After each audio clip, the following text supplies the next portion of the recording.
हो आपण केलं बघा तुम्हाला पाठवलं बघा स्टार्ट स्ट्रीमिंग झालं पाठवतो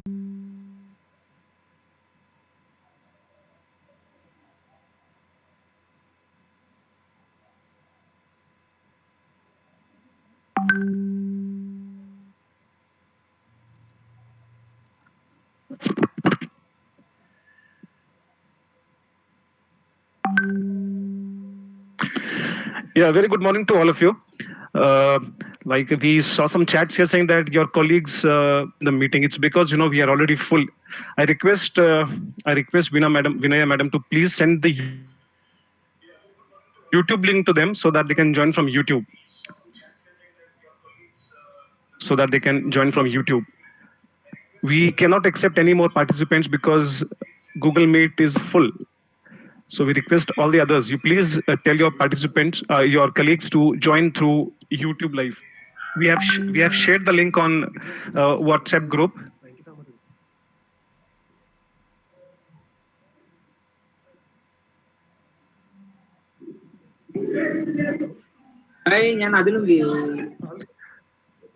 Hello, I request all the participants to please mute your sound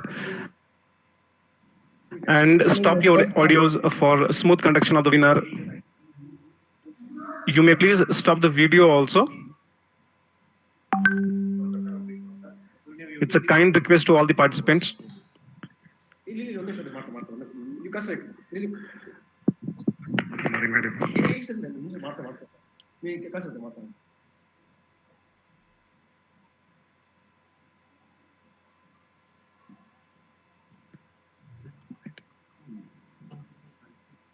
Video.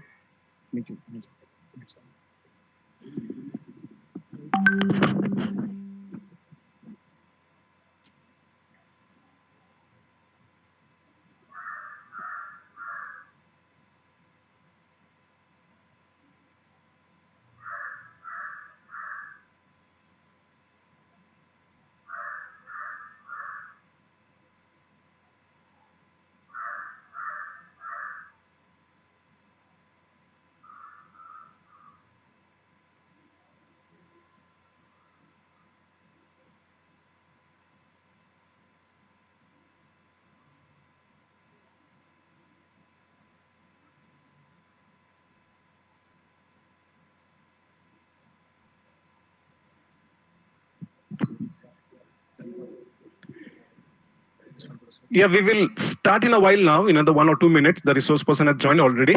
I'll just take about 1 minute. We are admitting the remaining participants. Another 1 minute, we will start.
I request all the participants to please mute your audio and even keep your videos switched off.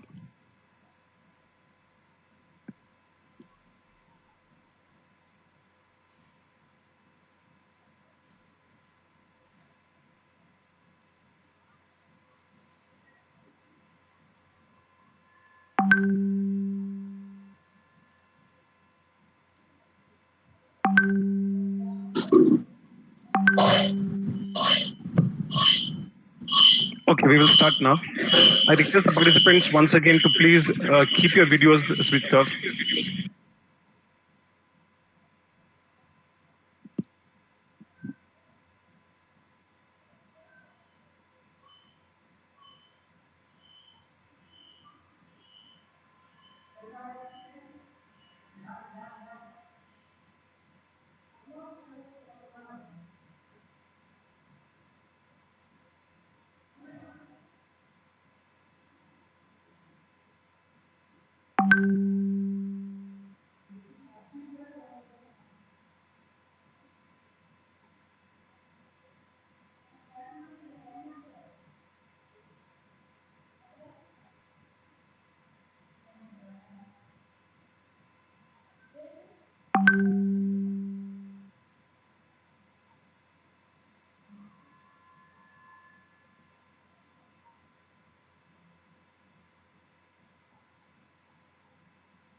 Yeah, very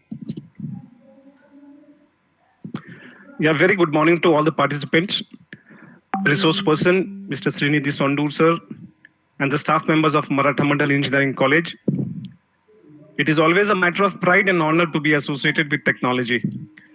I, Professor Naveed, the head of the Department of Computer Science and Engineering Department, Maratha Mandal Engineering College.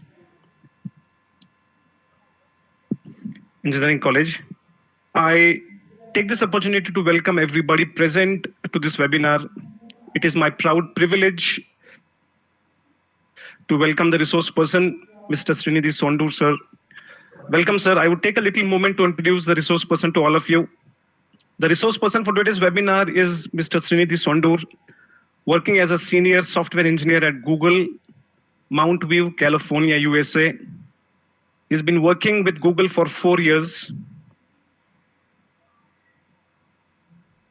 Currently working on softwares for Google Cloud Storage, a data storage platform in Google Cloud that stores Google Photos, Gmail attachments, and data for external customers.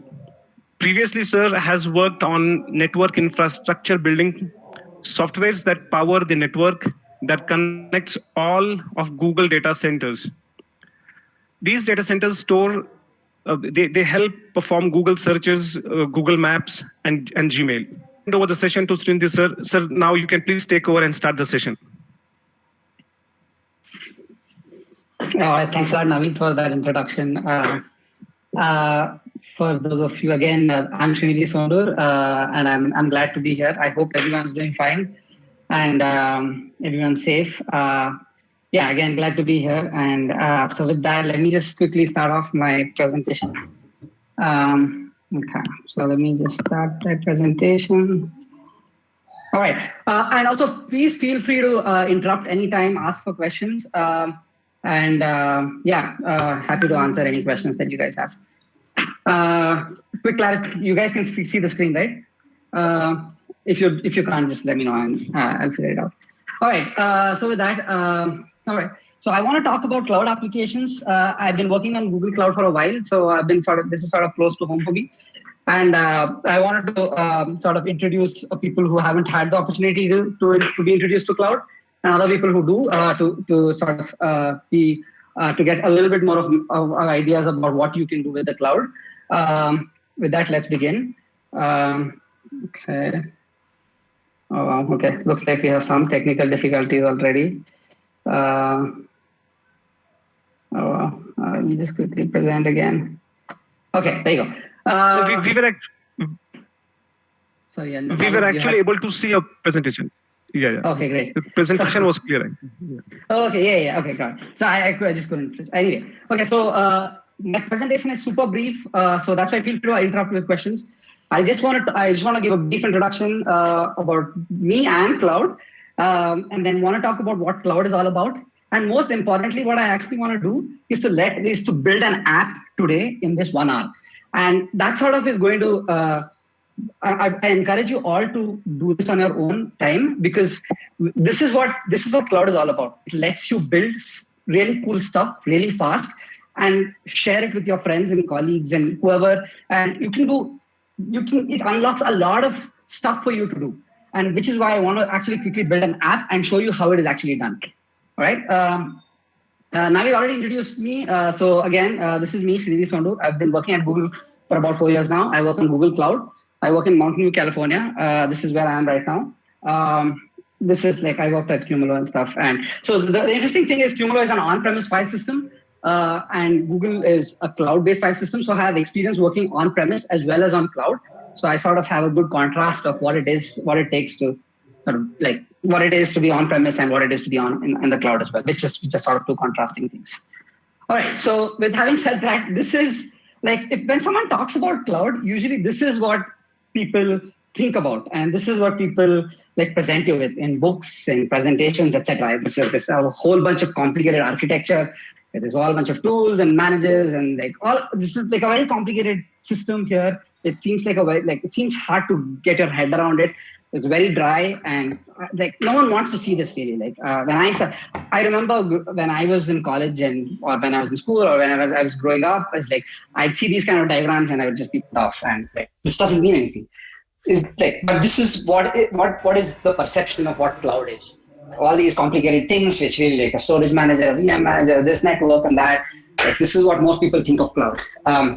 What I want to do today is simplify all of this and remove all the craft out of all these systems and all this explanation, and just focus on the really important things about the cloud.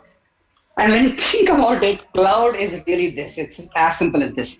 There is this one simple user sitting somewhere, maybe in India, maybe in US, maybe in Russia, maybe in Somalia, has his computer, and he's looking onto his browser, and he wants to load an application. He wants to do something with it, and okay, sorry, can you guys see the PPT? Just clarifying. You guys can see the PPT, right?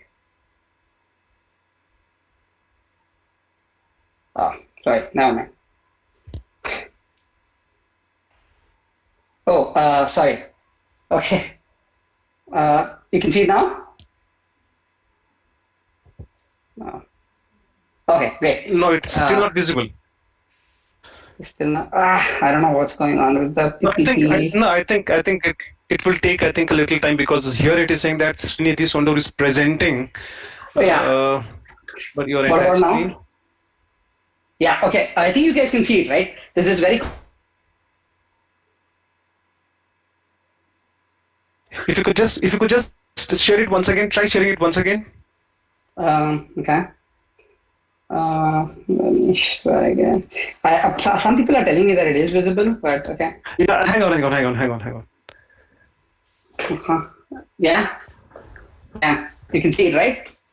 Yeah. Okay. Yeah. Sorry. Yeah, It's visible. okay. Clear. Okay. Clear. Okay. Sorry. Just to back up a little bit. So I was saying that this is this is okay. Okay. So back up a little bit again. Stuff about me. Naveed mentioned this. So okay, this is what I was talking about. Is what you see in textbooks and what you see usually in PowerPoint presentations, and this is what I've been seeing as well. A very complicated system, and that looks. This is what you usually see, and this is what people tell you what cloud is about. All these complicated systems. I was saying that let's not worry about all of these things, and let's worry about the more important things that you guys should be concerned about as students, and maybe even as faculty or whoever you are. And in fact, for me, I've been working on cloud for a while, and most of these things are not as important. In the end, I was saying that cloud boils down to this very simple thing, which is a person who's on his computer basically wants to load an application. Maybe you want to do a search, maybe you want to look up a map, maybe you want to do anything, whatever it is. In the end, it's basically the simple client server thing, which is that someone on a computer makes an HTTP request. It lands on this compute, a server, a server is probably backed by a database. You make an HTTP request, it reads something from the database, it fetches it back, and then hands it back to you. This is all what cloud is all about. And this is all you really need to know for the most part. This is like 95% of cloud. It's just this simple thing, right? And then, so let's focus on this thing. Let's focus on what this database does, which is on the right side, and what this server does, which is like which is where your application runs. Like for example, Google Search runs on this, like Gmail runs on this. All these things is as simple as an architecture as you see on the screen here. Right. So just a reminder that that there is really no cloud. It's just someone else's computer. Cloud is a very fancy way of saying that I'm using someone else's computer. And so like this is really what all cloud is all about. Okay, having said that, so as I discussed earlier, I want to actually build an app with you guys here and tell you how it's all done and use this simple architecture to build something really cool, right? So, okay, having said that, let me go back to the screen over here and let me just start off by building a cloud project with you guys, right? So it's as simple as doing what I'm doing right now. It's basically going to a cloud console and let's like, please follow along with me and you'll see that we'll actually build something really cool and something useful. And it's not super hard to do it, right? So like here I am at Google's cloud. This is Google Cloud Console. I just opened up the console. I just Googled for Google Cloud Console, and then it took me to this console, and here I am. Right? I just logged in and stuff. So you guys, if you have a Gmail account, you will have access to this dashboard. So okay, right? So let's go ahead and create a project. Let's create a new project and let's see what we can do. Right? Right. So what do we do? Okay, let's name our project something. So what we want to do today actually is we want to create a notice board, right? So these are bad times right now, and you guys can't go to college. I can't go to the office. Like you can't go anywhere. Like one of the things I remember about college that I'm sure you guys are missing is probably the notice board or something like that. So like anything that you miss in times like these, you can always create it virtually. So that's what I thought we could do, which is create a virtual notice board. So something like this, right? So this is what I had in mind that we'll end up creating. Like this is a thing that I did this morning. Okay, it's nighttime here, so I'm saying this morning. So like this is what we want to do. Like it's basically create a notice board where you can post stuff, right? Like this is what you usually do in college, right? We have a notice board and you can stick stuff onto it. So I want to create a virtual notice board and actually deploy an application on the cloud, which is a virtual notice board. So having said that, let's go ahead and actually create one, right? As you can see, I actually did a couple of trials before just to make sure that I know what I'm talking about. So let's go ahead and create one and see what it is. So it's as simple as that. We just go ahead and create a project. Okay, I just named it notice board, and Google Cloud is creating a project for me here, and that's it. It's okay. The project is done. Now we move on. Okay, so this is the console for our project that we're building. It has a bunch of things here like info and like status and stuff like that. Right now, this is all not very useful, but like as you get used to it, sometimes it makes like it helps and it becomes more useful. So going back to my presentation, so I remember I said, like, if you guys remember, I said that there is a server software, which is the application which runs on the server, and then there's the database. So there's exactly two components to any cloud application, almost 95% of the time. So we just need to deploy these two things, right? So let's go ahead and do that. So I'm here in the project, and there's a whole bunch of options here that I can choose from. Like basically, it's compute, which is this server instance, and then the storage, which is this database instance. So let's go ahead and create a database instance first, right? I'm going to choose something called Fire. So there's several kinds of storage instances that you can choose from. Right now, as a beginner, as someone who's in college, probably it's not important to understand the different kinds of databases. All you really need to know is you want a place to store user data, right? And one of the simplest ones to start onboarding onto is Firestore, which is actually a NoSQL database. If you don't know what a NoSQL database is, do not worry about it. It's as simple as storing something, storing like an ID. It's as simple as storing some data in it with an ID and then fetching that data back. It's basically that. So that's what a NoSQL database is. There's a lot of fancy stuff behind it, but you don't have to worry about it right now. So so we are going to go ahead and create a NoSQL database, the Firestore database. So it's taking me to this screen. It's giving me a bunch of options. I'm going to select native mode, and it's asking me where I want to create my database. Since I'm in the US right now, I'm going to create it in the US. Like, it doesn't matter where we create it, but it just asks for a location. Sometimes there are some people have legal requirements of where their data can be. For example, if you're in China, there are requirements that data cannot go outside China, so they want to create a database in China, even though it's like the cloud. The cloud is sort of restricted to China then. Okay, anyway, I'm going and creating a database here right now. So it should take a few seconds. Doesn't take too long. So let's just wait for that. After we are done creating the database, which is this right side silver thing here, we are going to go ahead and create our compute, which is today I plan to use something called App Engine. Okay, so here you go. Our database is created. Right now, it has no data in it. It's saying you can go ahead and add data, but let's come back to it right now. And let's go ahead and create our compute instance, which is, as I told you, we are going to go ahead and create an App Engine. Okay, it takes me, I clicked on App Engine. I'm going ahead and creating I'm going to go ahead and create one instance. It's asking me what language. Okay, so remember in the database, it didn't ask me what language what language I want, because database is basically a place to store data. And on App Engine is where I'm going to deploy my application. So the code that I run is going to be deployed on App Engine. So it's like I'm going to choose Go. Here, Go is a very powerful, simple language. If you guys are new, if you guys are new to programming and are new to computer science, or even if you're not actually, you should go ahead and give it a try. It's one of the simplest programming languages to learn, and it lets you iterate very fast. And it's a really, really nice and simple and sleek, and has a lot of powerful features. C++ and all these languages are very, very complicated. And sometimes when you start learning, you don't want to get into these complications. This pointer and that pointer, it's like really give it a shot if you haven't. It's a very nice language. So we're going to go ahead and deploy a Go application. I'm selecting flexible because I want to if let's say this application becomes really popular and every college in the world wants to use it, it'll automatically scale to that size. So again, okay, I'm going to set a billing account for this. Okay, I guess I can just choose standard. Okay. Oh, wow. Okay. Sorry about that. I guess I've created a bunch of projects in the morning and, okay. Oh, wow. I see. Okay. You know what this is that it's asking me to create, it's asking me to increase the, there's a certain number of projects that you can do on your free account. And it feels like I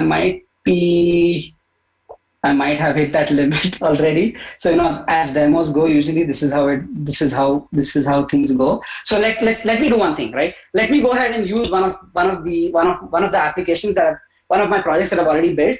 It's basically that. I just created an App Engine, and then and that's what it is. I just created one App Engine instance, and then it takes me to this page, right?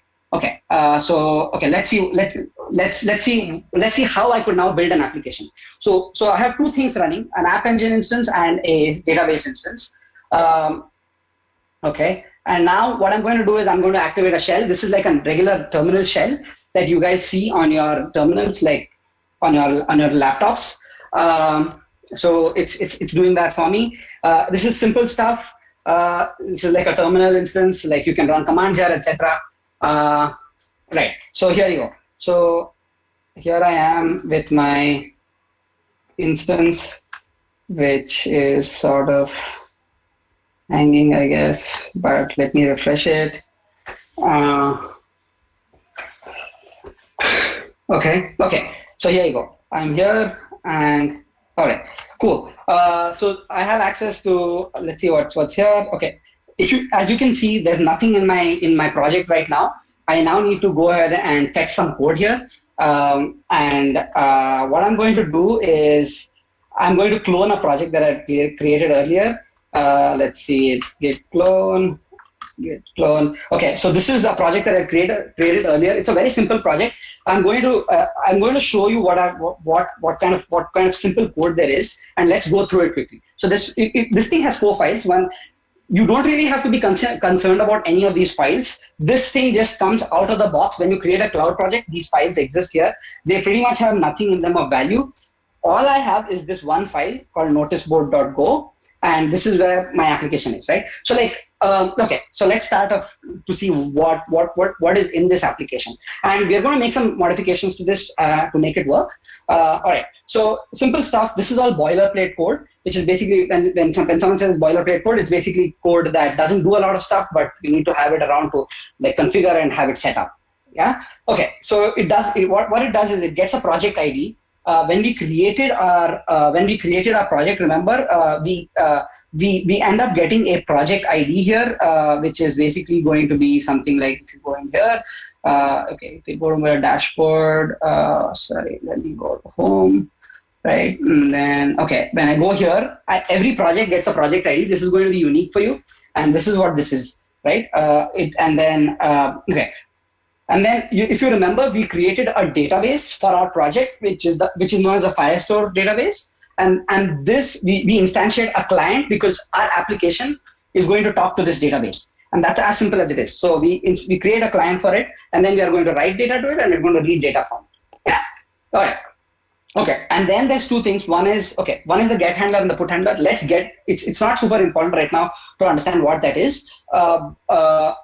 But for now, let's skip that and let's focus on this part. This part is basically opening a port and listening to HTTP connections. Again, as I said, all the server is about is listening for HTTP connections from users, right?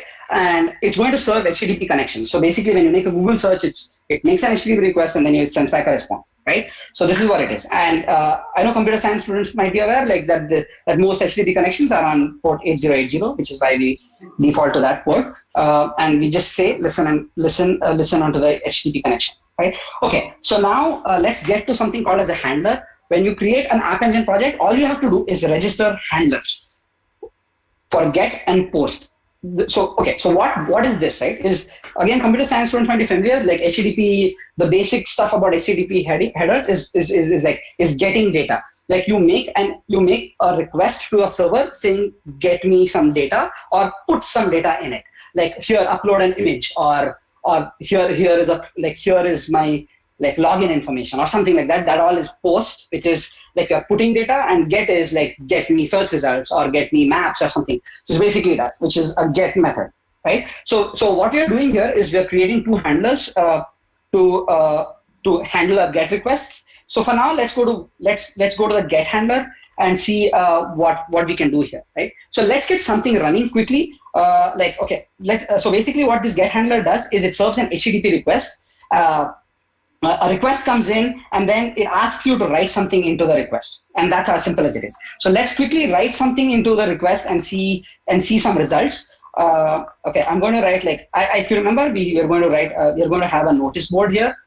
So I'm going to write LMEC notice board, and I'm going to write it into the response writer. So this is as simple as that, right? And then with this, and I just have to import the format. Right. Okay, there you go. And then, now I'm going to go ahead and build it. So this is compiling it. Hopefully it compiles. Okay. It's going to take some time to compile. Okay, great. It compiles. And then I'm going to go ahead and deploy this now. I just made like a couple of lines of code change, and then go app deploy, go app deploy. Okay. No, it's go cloud. So it's gcloud is a CLI tool for you to manage your project and stuff, and it's as simple as saying, okay, go ahead and deploy my application onto the cloud. I haven't set the project ID. So if you remember, we got a project ID, and I have to just go ahead and set a project ID. So which is basically something like, this is the project ID. So this isn't the right project, I guess. So this is our project ID. I'm gonna go ahead and close this. Leave. Okay, this is our project ID, and then so I'm just setting the project ID, and then I'm going to go ahead and deploy the application. So deploying the application takes about 3 to 4 or 4 to 5 minutes. I'm going to say yes, and I'm going to come back to it. So okay, as you see, it's going ahead and deploying the application. We'll see the results of it. Basically, it should say it should print name, notice board, and stuff like that. And yeah, that's what this is. Okay, so while it deploys, let's move ahead with some actual data. And if you have any questions, feel free to ask me. I don't see any questions, so I'm going to just go ahead and I'm going to go ahead with the presentation. Yeah. Okay. Again, a reminder: there's no cloud; it's someone else's computer, right? Okay. So while the application gets deployed, let's see let's discuss why cloud, right? What led to people inventing cloud or making up cloud, right? And really, when it comes to cloud, the real contrasting thing that you compare it with is an on-premise solution. What that means is basically you own the hardware that your application gets deployed on, right? Like you have an application, you write a small hello world application that prints something and you deploy it on your own computer system. And that's basically what on-premise is. But if you could buy hardware and deploy it on a server that you own and let other people access your application, that's on-premise. But you really want to do it on the cloud because of the reasons that I mentioned here. Like you don't need to buy and maintain a hardware. Like buying and maintaining hardware is super expensive. All these massive servers cost a lot of money, and you don't want to pay that cost upfront. Cloud enables like super easy deployment. As I'm showing you right now, like it's super easy to deploy an application and then quickly make code changes to it, like iterate on it and test it out. Like you don't really need to do anything, and it's that quick. Like you should just start off by printing something on your browser and then from there take it on. Like you can build a social network in a couple of days if you guys put your minds to it. It's that easy to build something on the cloud. It has significantly lower costs. As you can see, like my application I'm actually building free of cost right now. And if let's say you build an application and it's really popular, you can pay some money to have more instances and it scales accordingly. But when you start off, you start off with significantly lower costs, because like if you have to do something on premise, you have to buy a massive server and you're going to pay like, I don't know, 1 lakh rupees or something to just buy one server and to just deploy a hello world application. And that's not great. Here you can for free, you can just significantly with lower cost, you can deploy something easily. It scales horizontally, seamlessly. Like for example, like if you take Snapchat, which runs on Google Cloud, it started off with a few users, and then and then over time, like as more and more people started using it, it was so easy for them to scale to billions of users. They just kept adding more and more machines with a few clicks. It's basically as simple. Like you deploy one machine, and if you want to deploy, they saw that everyone's using it. Now they have 1,000 machines, or more people are using it. They have 10,000 machines, and it's just with a few clicks. You just say, okay, I have these many servers, and it just scales horizontally, and you can just keep scaling up to the number of users. It's that simple. There's infrastructure as a service, as you saw. Like we are using a database that's on the cloud. Like if you have to use a database on your on-premise or on your computer, you have to buy the product of the database, deploy it on your servers, hope it works. There's a whole lot of complexity to it. The application that I'm building right now actually takes something it could take up to a couple of weeks for it to even deploy and run something very simple like that. Obviously, super low downtime. Like someone like Google or Amazon is going to be very particular about making sure that your application always is up and running. If you have one machine, it's going to be down for a significantly long period of time. Okay, having said that, let's go back to our project to see if it's almost done updating. It's basically taken a few minutes. Oh, there you go, it's done. It's okay. So it's telling me that you can view the application in the browser. Okay, so it's going to give me an address. So this is the application. Cool. Let's see. Oh, there you go. We can see the stuff that we added. MMAC notice board. That's our first step. I'm going to share this link with you guys on Meet. You guys can go ahead and access it as well. All right, there you go. Right. So feel free to access. So we've already created something that everyone can access. It's as simple as just displaying something. But that's our first step, right? So anyway, that big things always begin with small steps, and so let's try to build up upon that, right? Okay. So what do you want to do? We want our application to eventually look like the thing I showed you. So we want to add stuff to the notice board, which is basically we want to add notes, and we want to add what else do we want to add? We want to add some metadata associated with the nodes, right? So, okay, so we need to set up a Firestore instance, a database instance, which we have done, and then we need to read from it, yeah? Okay, so let's go ahead to our Firestore instance here and try to see what we can do here, yeah? Okay, so here, what I'm saying here is I created a collection known as a board. And what is a collection now? A collection is basically an instance of your database, right? You can have a like let's say, for example, you're building a social network. You could create an instance like, let's say, user, which is storing all the user information like first name, last name, etc. You could have another instance saying friends, like where you have like user to friends mapping and stuff like that. So this is basically what a collection is. It's a partition of your database, right? So I created, like, for us, it's just one simple thing. We want a notice board, and in that notice board, we want a set of notes, right? So I created a board here, and then the other thing I'm going to do is I'm going to add documents into it, right? So for example, like, okay, what are important things in our document is going to be something like a user field, which is who's uploading the note. And I'm going to just add like my name into it. Let's say Srinidhi, right? Okay, and then let's go ahead and then add a note, which is basically something like, okay, what's a note? Like, hello everyone, right? Hope you are doing fine. This should get displayed, right? And then I want to also add something like a timestamp, which is of type timestamp. These are of type strings. And it's going to basically, it's defaulting to the latest time right now, right? Okay, I'm going to go ahead and save this. Okay, I have these bunch of different things here. I'm going to go ahead and delete them. If I can, delete this document. And okay, so you can just go ahead and delete documents that you don't want at any given time, which is super cool, right? Okay, so, so I have this document here. Now let's go ahead and try to display it. Instead of this MMSE notice board, let's go ahead and display, okay, in addition to this notice board, let's go ahead and try to display it, right? Okay, so now to display the documents, what do I need? I need to connect to my Firestore instance and get the list of documents, right? Okay, here I have a function which basically does that, right? It takes in a Firestore client. It's the same, okay, I'm going to split my window here and I'm going, let me actually zoom in just so you guys can see stuff, what I'm doing here on the cloud. Right, so here, this function, what does this function do, right? This function does something very simple. It basically, it takes in a Firestore client. This is the same client that we created right at the beginning. You remember we created a client here with the project information. This is what we did here.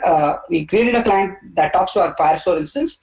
And then, so it takes in that and, okay, this is that function, which is called get documents, and it takes in a client. Okay, it calls into client.connection board, which is basically saying, get me the collection board. This is the same collection that we just created here called board. And it's saying, get me all the documents in the board and order them by timestamp field. We have like 3 fields here and we are ordering them on timestamp field. And then, and that's it. And that's it. Like, it's going to give me all the documents. And then I iterate through the documents. I add them to my map called docs here. By the way, this is again in Go, a super simple language. If you're not familiar with it, don't worry about it, but you get the gist of it, right? Okay, so like, again, I have an in-memory struct here that mirrors what I created in my database, which is a user, note, and timestamp. Like, this is the same fields I have here. And then, I mean, it needs to be necessarily the same things. And that's it. And it returns the documents. So this function that I created earlier, I'm just going to use this function, right? Okay, so okay, so here I was in this function, which is serve HTTP, the get handler. So now I'm going to loop through. Okay, so now what do I do, right? I need to get documents, and I need to pass the client, which is saved in here. Okay, and then doc, arrange docs, right? And then similar to how I printed this, I need to print the document, right? Right, and then I'm going to say, I don't know, like right, and then this is going to be the timestamp, and then right, and then this is going to be the user, and then this is going to be the note, right? Okay, so then that's going to be doc.timestamp, doc.user, I don't know, what is that, doc.note, yeah, cool, and that's as simple as that. And then having said that, let's see now the if the documents are actually displayed or not, right? Okay, so I'm going to go ahead and build it again. Okay, I have a bunch of syntax errors, so let's go ahead and fix that. Okay, so I just need this. I missed that. Syntax, you never get code right for the first time. Okay, so I built it. Now I'm going to go ahead and deploy it again. Again, remember, it takes some time for it to get deployed. But hopefully we'll see the results of it again, right? So as you see, I'm quickly iterating upon my application, and hopefully we'll have some results soon. Okay, so having said that, let's go back to the presentation while the application is deployed again. Okay, so why not cloud, right? Is there a reason not to use cloud? There are some reasons not to use cloud for some people. Like, for example, you have to rely on the internet. Like, gaming is a very good example. Like, if any of you play video games on your computer, it's a much pleasant experience sometimes to play video games on a computer, because it's the game actually runs on a computer. If the game is going to run on a cloud, you're going to have a lot of sometimes, like, there's going to be some time to go on the internet and come back to you, and you might have like lagging frames. And if you're playing a game, like for example, you're playing a first-person shooter like Counter-Strike or something, you don't want to have lag because it's going to go over the internet. But when it's on your system, it's usually faster. So something like that. Sometimes cloud is not the best choice, even though they're trying to solve it on their own. Sometimes there are legal concerns. Like, for example, like sometimes you have, let's say you're a banking application, there's some restrictions on where you can place your data, because it's super sensitive data. So you can't place it on someone else's cloud. Sometimes you don't trust other cloud providers. And so some people prefer to put it on their own data centers. While there is a super big advantage for seamless horizontal scalability in terms of deploying your application, your costs also sometimes seamlessly scale horizontally. Like, what I mean is that, like, if you set it to scale horizontally and today 1,000 users are using it and you go to sleep and somehow your application becomes super popular and and 1 billion people are using it in one night, tomorrow you're going to find that you are going to get billed for 1 billion people using it. And sometimes you don't want to do that. Like, it depends. Like, I would be really happy if 1 billion people use my application, but the costs are going to go up as well. So yeah, something to be aware of. Right. This is something that I was talking to my wife, and this is something that we discussed. Like, cloud actually is a super, like, it is an analogy. This analogy fits perfectly for cloud. Whereas, like, buying a home versus renting a home, right? Like, it's the same thing as like having your own data center versus building an application on the cloud. Like, it's basically like renting someone else's house, but sometimes renting someone else's house has a lot of disadvantages, but here it doesn't. It's like when you rent, it's like renting someone else's house to live, which is like you're renting their computer to build your application on. It's like renting and then not just that, you rent the furniture to use. It's like renting your network and disk, etc., that are someone else's, like, and that you can use for temporarily. Not just that, it's like also using their house help to assist with their housework. It's like basically sometimes you use their database, etc. That's all software that you use, and it's super analogous to, like, let's say you move into someone else's house. You're not just like you're not renting their house. You're somehow getting even their house help, etc., to assist with all their household chores. I mean, that basically never happens, but with cloud it does. And like, for example, let's say you rent someone else's house, and then you feel like, oh, there's not enough bedrooms here. Like, you can just ask your owner, add more bedrooms to the house, and instantly they just get added. It's like horizontal scalability. Can that happen in my really in someone else's house? No, it doesn't, but with cloud it does. Not just that, you get security for free. It's like you can use their watchman to guard the house. Like, I mean, that's insane. Like, and then not just that, like one day you decide that, oh, I don't want to use the cloud anymore. I want to move from Amazon to Google Cloud. For example, you just move out with 0 days notice and you're done. Like, you can't usually move out like with 0 days notice when you're on rent, right? So, and not just that, it's even cheaper to rent and have all the services than to buy, for example. Like, I mean, that's the analogy here. So like, in that terms, cloud works really well. So like it's renting someone else's computer and renting it at a very low price, and like that's the best thing about cloud. Okay, so having said that, let's get back to our application to see what's going on. Okay, cool. It looks like it's deployed. So I'm going to again let's see what we see here, right? Okay. Okay, great, cool. So if you see here, I can see my timestamp and my user. I don't see my note though, which is strange. So let's see why that is the case. Okay, so let's get back to, okay, I'm going to refresh it. So you guys should refresh it to see that you're also seeing this and this application is being developed, like, which is nice. Okay. And then, okay, cool. I'm going to see, okay. So let's get back to this Firestore instance and see what's going on here. Okay, this node should be displayed, but it isn't, I guess, for reasons that I don't understand quite well. Doc.note. Okay, what did I print here? .note. Okay, let's see what's going on.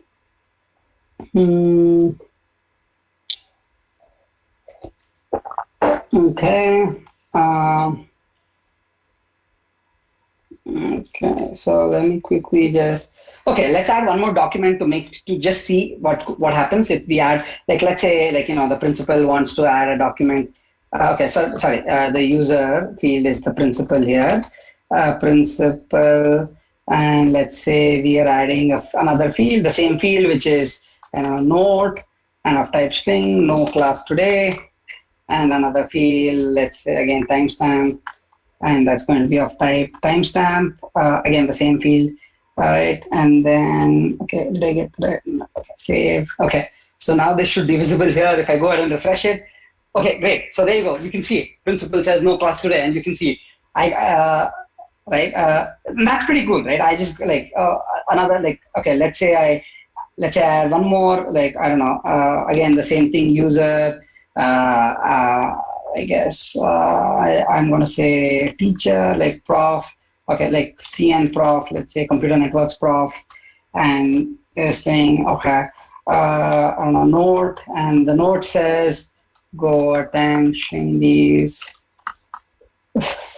webinar, and another note, which is timestamp, and okay, go ahead and save it, okay. You guys should go ahead and refresh it and see, oh, it's getting displayed. That's awesome, right? Like, I mean, we just added something to the database and then our application is reading it from the database and then we're able to display it. There's one thing that I don't like about this is that it's not pretty. It's like, I don't want to see a notice board that looks like this. I hope you guys don't want to see that either. So the next step that I would want to do here is actually make it a little prettier. So let's go ahead and try to do that, right? If you guys are familiar with what HTML templates are and CSS templates are, like, that's the simplest thing about computer programming. A lot of people like sort of think, oh, okay, what's this about? Like, it's hard. Like, if you're an ENC student, for example, I was an ENC student for a long time, and you're not familiar with it, don't worry about it. HTML templates are just a super easy way to make your content look beautiful. Ask your computer science friends about it, and they'll tell you how super simple it is. And if your computer science friends think that it's hard, it's actually not. It's like, it's basically saying what font size to use and, like, the way you want to display it, what colors to use, etc. And you just describe what you want to do, how you want to present your data, and it will present your data in that way. And it's as simple as that, right? So having said that, I'm going to use this template. You can find some of these templates, for example, anywhere on the web. And it's just defining color and stuff like that. This is all simple stuff. So I'm just going to go ahead and use this template. And in this template, if you see, the only interesting part here is that it plugs in these timestamp and user and node fields. And so I can just use this template and execute my nodes, my data against it, and it's going to work, right? Okay, that's great. So instead of using this, so when I call get documents, instead of printing it the way I'm printing it, let's actually go ahead and use it beautifully. The way to do that is this is the template that you just saw. You execute your data against the template, and it will just display that template for you in your browser in a very beautiful way, right? And in the way that you have just described. So I just need to, what I need to do here is, instead of printing it directly, I just need to call this function here, display docs using HTML. And then voila, I'm done, right? This is it. This is all I need to do. Great. Okay, so there's one more thing that I wanted to discuss here is in this HTML template. What we eventually also want to do is let users add notes on their own, right? So for that, I have something called as a form. Again, it's an HTML concept, super simple stuff. it's an it's basically taking input from your users and then calling the HTTP post method, the thing we discussed earlier, and then if you add this to your HTML file, it basically lets you put a user and note input from your users, right? The good thing is that, or rather, the thing to notice is that we are not doing anything with those fields yet. We're just exposing it in the HTML. I'll tell you what that means, right? So let's go ahead and build it first and make sure it builds. So we're doing that. Okay, once it compiles, okay, again, the same thing. Let's go ahead and deploy it. Okay, gcloud app deploy, and as simple as that. Again, we change some code. We're going to go ahead and deploy it. All you guys eventually should also see the same results. Are you guys seeing? Are you guys seeing all of this? If you have any questions, again, I don't see anything yet. Please share steps. I guess. Okay. We should. Okay. Great. No questions to answer yet. Okay. So moving ahead, while okay, it's the same thing again. It's getting deployed, and so let's move on to the presentation and to see while the application gets deployed. Okay, this is an analogy. I love this analogy. I hope you guys relate to it. It's basically renting someone else's computer, right? Okay, there's one thing that a lot of people ask me all the time is all these concepts which are like, okay, like what are all these things? People talk about these terms a lot, which is SaaS and PaaS and IaaS and on-premises. If you haven't heard of this, don't worry about it. If you have heard of this and don't know what this is, I'm going to try to explain what this is and sort of what this really means. If you do know about it, then yeah, keep it, ignore this. But okay, I thought it's sometimes useful to cover what these terms are, because sometimes you hear them and you're like, okay, I don't know what this is. It's actually super simple stuff, right? So basically, okay, you have your on-premise, right? What is on-premise? You own your server, you own your database. Like the two applications, okay, the two things that we discussed here, like which is a server and a database, it's not in the cloud, but you own it. And that's basically what on-premise is, right? There's a lot of other stuff like server, storage, networking, OS, middleware, like, okay, all of these are super jargon terms, but you own all of this and like you have to maintain all of this. That's on-premise, right? Okay. The next thing is infrastructure as a service, right? So a lot of times what happens is like on cloud, you have your, like you not only have your application and data running. Okay, let me just take a step back and point to us that our application is actually platform as a service, because all we did was application and data, right? So if you remember, like, again, I want to go back to this slide because this is a super important slide. We just have our application running on this compute instance and our data on this database. And that's what we are doing. And that's exactly what PaaS is, which is applications and data. And that's the thing we manage, and everything else is managed by the cloud.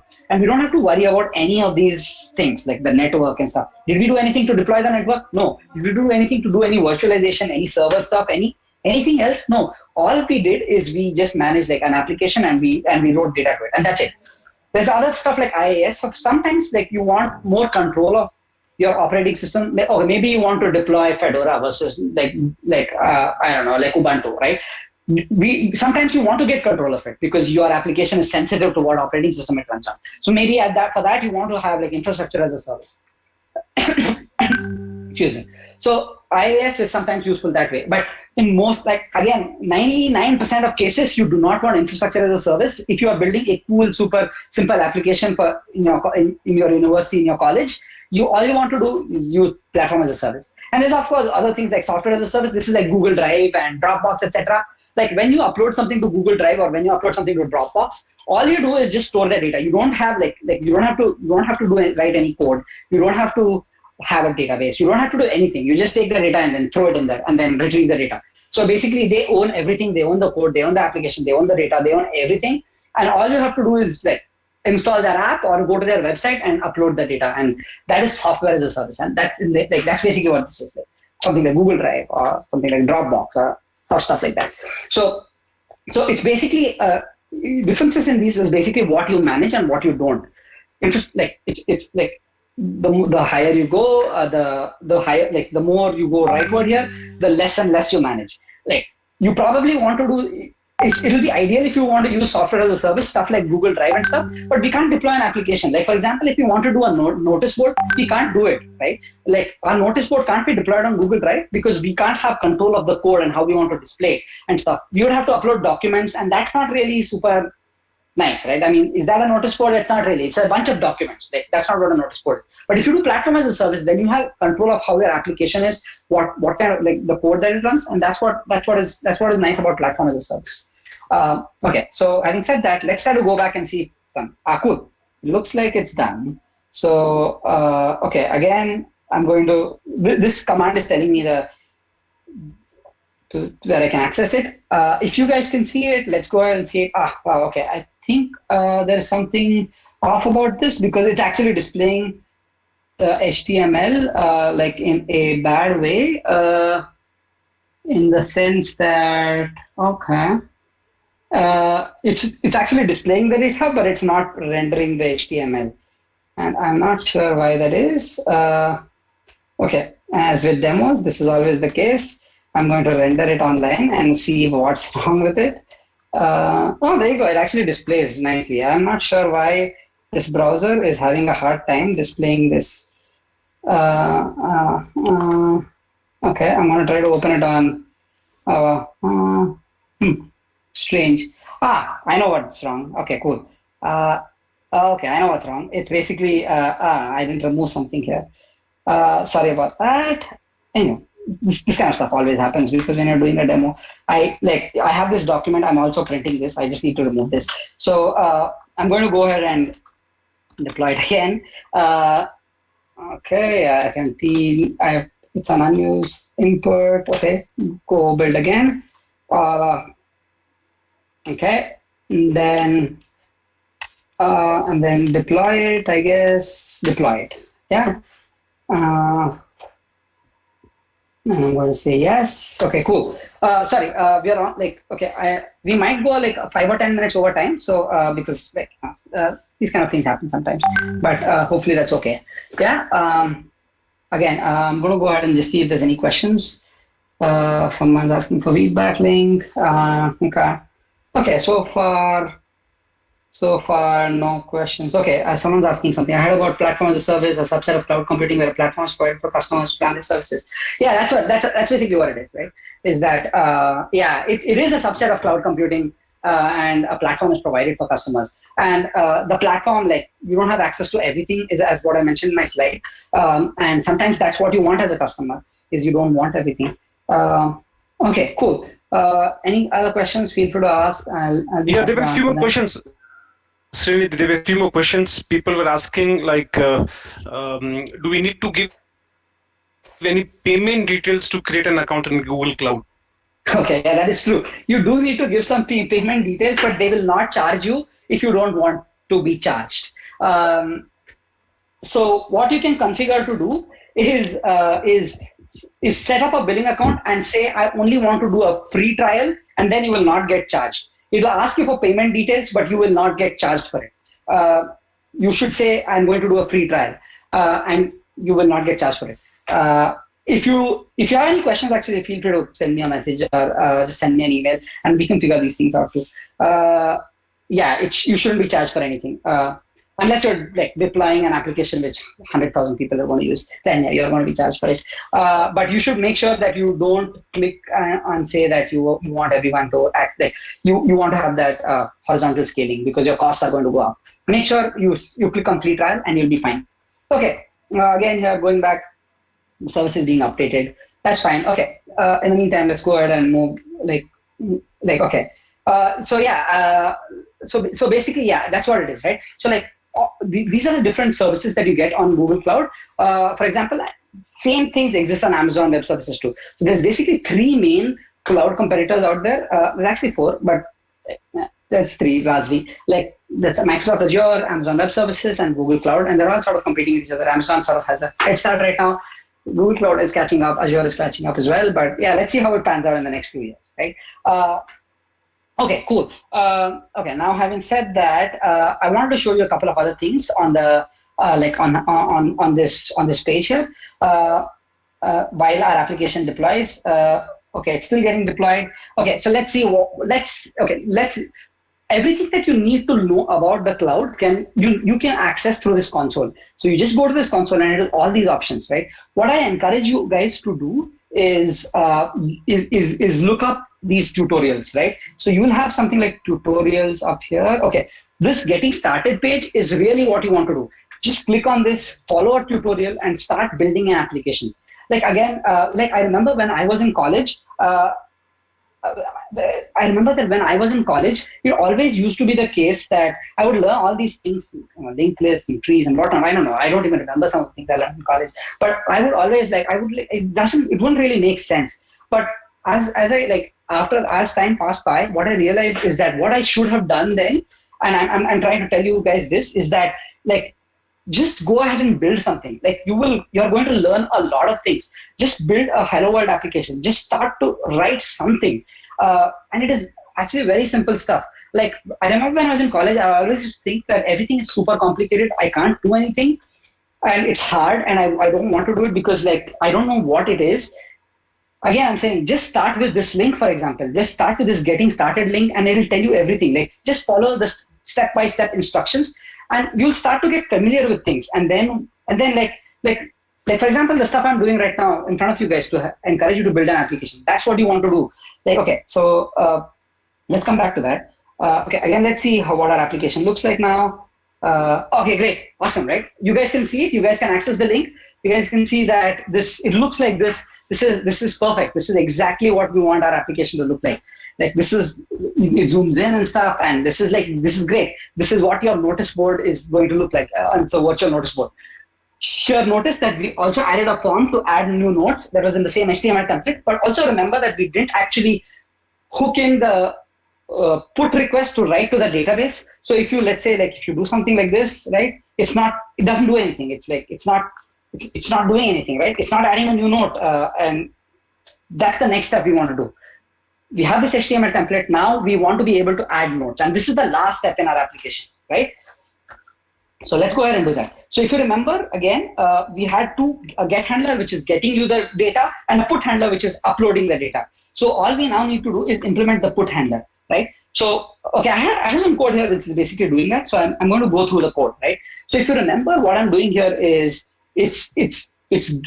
we declared a form here, and this form here has two things, user and note. I'm retrieving the data from the user and note. Again, I'm making a collection. I'm using my Firestore instance, my database, to say create a new doc in the collections board, and then I'm creating a document with the user and note that is passed in from the user, and then I'm also using the timestamp, which is to time that is current, and then I'm just going ahead and creating a document, right? Right, great. And then towards the end, what I'm also doing here is that I am displaying. Again, okay, so here, at the end here, at this stage, the new document should be added. New document here should be added to the database, yeah? Great.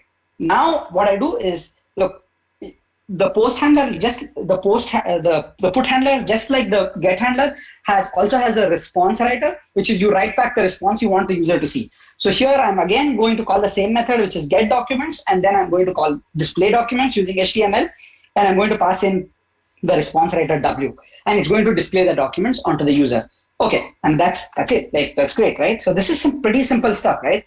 Just get the fields from the form and then put it into the database. Well, we're done, and then display it back. Again, very super simple stuff. So okay, having said that, let's go ahead and build our application again. Again, just compiling stuff, and then again, the last, which is we want to be able to have users write notes to our application, right? Okay, great. Okay, again, our application is being deployed. I just need a few more minutes, and then I'm close to being done, and I'm going to. But okay. While that builds, I'm going to go back there and discuss a couple of other things that I wanted to discuss and wanted you guys to know. So where is that? This is the one, right? Okay, great. So here, what do I have, right? Okay, I was saying, yeah, what was I saying? I was saying you should get started with building something. And that's really the most important thing. Like, the earlier you start, the faster you're going to learn. And again, remember that all this stuff is super simple. You should just go out there and try something, even if it's the simplest of things. And then, like, don't be afraid of these things, because if you back in 20 years before, if you had to build an application, you had to buy hardware, you had to do a bunch of things, right? And it was almost impossible for people to do that. And like, no one actually built anything, because people would just read stuff and you wouldn't be able to actually work on stuff. Which is why one of the most important things is to start to build something. The only way to learn is to actually build something. And cloud is very, very powerful in being able to do that. You can just quickly go to the console, just create an account, start to build some very simple code. You don't even need to know good coding. You learn coding as you build the application. That's 20 years ago, if you have to build an application, you have to buy hardware, you have to do a bunch of things, right? And it was almost impossible for people to do that. And there's some, like, no one actually built anything, because people would just read stuff and you won't be able to. Okay, okay, there was some echoing there. Sorry. All right. Yeah, so you guys should just go ahead and do that. Okay, there's a couple of other things that I also wanted to discuss. Is that, like, as you build more and more stuff, you'll see that you want to use more and more options. There's compute, there's storage, there's, like, this is the stuff we discussed. Sometimes, you want to have a transaction, like, if these don't make sense, like, it's fine, but I'm just bringing out there. Sometimes if you don't want a NoSQL database, you want a SQL database maybe. Sometimes you want a file store, which is you want to store all these options. Maybe you want a different NoSQL database, which is a big table. Data store is a different kind of a NoSQL database. They're different. It has global consistency and stuff like that. There's memory store, which is, it actually doesn't write to disk. It keeps it in memory. Like, it's super fast. And then there's my application in US, and now I want to move it to India. I use this application and transfer all of my data over quickly. You don't have to worry about transferring the data. Okay, network, maybe you want super high network. You just configure it. You configure routes. Maybe you want to. There's a bad person who's trying to DDoS your network, who's trying to bring down our application. You can just go ahead and, like, create a firewall route to say, don't give him access to the application. There's a lot of stuff. There's monitoring, there's debugging, like, all of this stuff comes for free with cloud. So you should go ahead and explore it. And there's also this big data stuff, which is also really nice. Like, you want to analyze your data. All of this stuff comes for free. This, like eventually you'll want to use this. Like, for now, you shouldn't worry about it. I would say. Again, just checking to see if our application is done. It's not yet done. Okay, that's great. There's also, like, going below here, there's more stuff like artificial intelligence. Again, like, all, like, a little more advanced stuff. But as and more you build your application, even you start to realize that even this is all very simple stuff. Like, using an AI platform, etc., is very simple stuff. Like, you just like, a lot of times you don't have to do something very complicated. And like as you build your applications, you'll realize how easy it is to use it. Like, you have all these tools here that will tell you exactly what to do and how to do it. And I think you guys should definitely go ahead and, like, look through some of these tutorials and understand these things. Again, even maps is available. Like, for example, you want your application to interact with the maps data, you can get their location stuff. All of this stuff is just available for free. It takes you 5 lines of code to get someone's location and do something with it. It's that simple, right? And there's, again, game servers, a bunch of different stuff, right? So lots of options here, lots of tutorials. Again, I cannot stress this enough. You should try to do something and build something of your own, and you'll be surprised how happy that makes you feel and how much you learn in the end. Okay, so let's go ahead and go back to our application. All right, so I already see some people posting some notes. Go give it a shot, right? You can just do anything, right? Like, okay, user, right? Okay, so let's say, I don't know, Ram, okay. I'm going to Vanvas, right? I don't know. There you go. You can just submit, right? I want to come. I'm just having some fun here. Cool. Like, as simple as that. And our application here is complete. Like you have access to the link again. Feel free to go ahead and post anything you want. This is your notice board now. And we built it just took us a few minutes. Like, in fact, it took us like 45 minutes to build this. You can do something like this, and you can just keep on iterating on this. You can build a chat, for example, here, right? You can do any sorts of things. You can just keep building and building on this. All of you guys can collaborate and build something more. And I'm sure I'm sure the people in your college are going to be like, if you want resources, for example, like if say you want to, if you have some issues with billing or something like that, if you want to get some resources, I'm sure maybe your college will be able to help you out and stuff like that. Like if you can invest the time and resources in it, like you should, like you are going to learn a lot, and you're going to create something really cool, is what I think. Right. So again, feel free to, like, you should do that. And like, and as you can see, it produces results really quickly. And I just want to say that this is what the power of cloud is all about. I know some people say like horizontal scalability is where it's all powerful. Security is why it's powerful.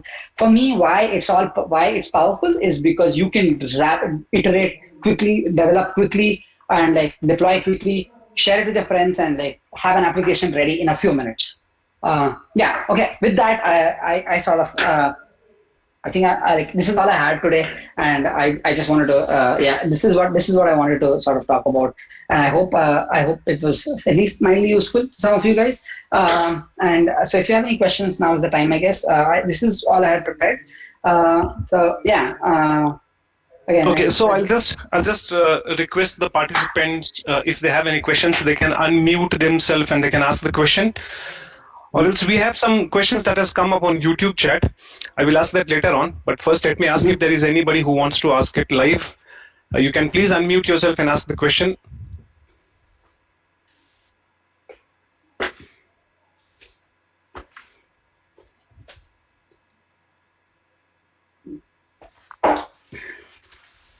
I mean, any questions are fine. If you want to know about Google or something and what it's like to work like, and I'm happy to answer any questions. No, there was one question which had come on YouTube chat. On YouTube chat, there was one person who wanted to ask a question like, sir, if I develop one application on the cloud, then how will people be able to access my app? Okay, that's a great question. So like for example, what happens here, right? So so this link here, what I have here is like what I showed you here. When I clicked on this Google G Cloud app browse, it actually gives you a link to your application. It creates a unique link that is accessible everywhere in the world. And this is unique. Like this is like www.google.com, right? So this is like noticeboard.mk.uc.r.appspot.com. And this is your notice board. And it's giving it to you for free. You didn't have to set up anything. And there you go. This is it. You click on this. Like I share this link with everyone here. You like, yeah, I can see that you guys have created a bunch of different links here. So like, that's what it is, right? Like everyone can access this now. And that's it. Like, if you want to customize this, like if you want, like I know the name of this is not super useful, but it's like .uc.r.appspot. It's not super convenient, but okay, that's fine for now. But if you want to change it to something like .marathamandal.com or something, for example, or NNEC.com or something, you have to pay a little extra for it. Like that's a feature that's not free. So like, but for most parts, this works, right? Okay, I mean, I wouldn't care if the domain name looks like this, but this, like, yeah, that's basically what it is. It gives you a free, globally accessible domain name. Yeah. Okay. Any other questions the participants has? You can post it on the chat, or you can directly ask him. Yeah. No, there are some students. There are some students from our college. They want you to share the resources, in the sense that the PPT that you have created, and probably the code that you have written. If you could please share it with us, so that we can share it with the participants. That's what we'll do. Yeah. Yeah. Okay. Here you go. So it's a GitHub project here. I just created it a few hours back. So this is what it is. I'm going to share the I'm going to share it on chat here right away. Feel free to access the code. Like it's yours now. The PPT can we modify others' notes? Okay, that's what. So Ajay is asking a good question. Can we modify others' notes? Yeah, right now you can't. But look, that's a great feature request to implement. Like you just you have a question, and now you can go ahead and implement it. Right? Just take the code and figure out how to do it. Access the tutorials and figure out how to do it. Like Ajit here wants to modify other people's notes, and there you go. Like that's what it is. Like it leads you to you're becoming curious, and now you are going to try to develop it. And you should go ahead and do that. Like it's basically, you should. Right now you can't change other people's notes, but you can develop code to do that, and it's not very hard. Believe me. Okay. Again. I'm going to share the presentation as well. We will wait for another 1 or 2 minutes. Let us see if more questions come up. Or else Yeah. finally, Srinidhi, actually students are asking if you can share your mail ID with them so that if there is any question they come up later on, they can just mail it to you and you could just respond back. Okay, yeah, sure. I can share that. I guess, this is my email ID, I guess. So yeah, feel free to drop me an email. Yeah, I mean, I can help out. If you have any questions, this is the email to reach me at. Sir, madam, question.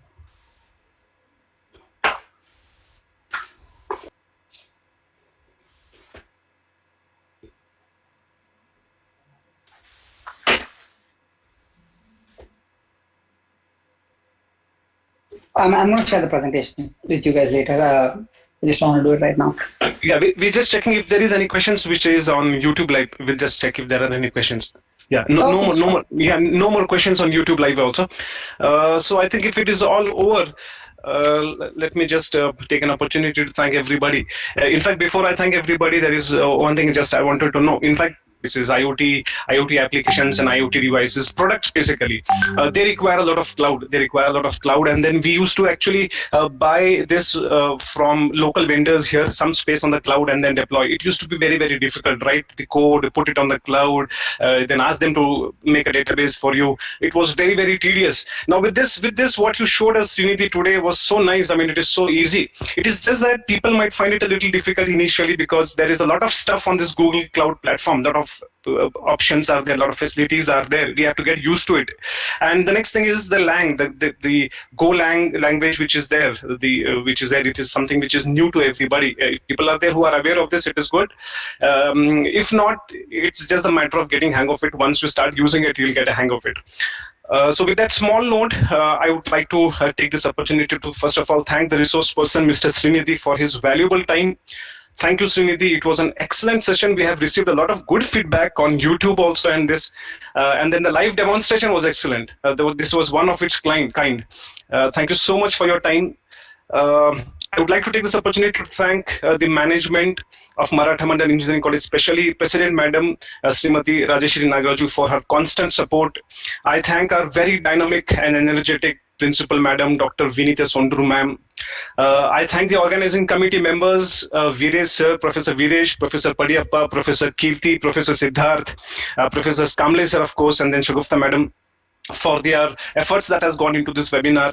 And I would definitely like to thank all the other HODs of the various departments of Maratha Mandal Engineering College, teaching, non-teaching, everybody. And then finally, of course, I would like to thank all the participants for their time and the efforts that has gone into it. So thank you so much. Thank you so much. Stay safe. God bless you.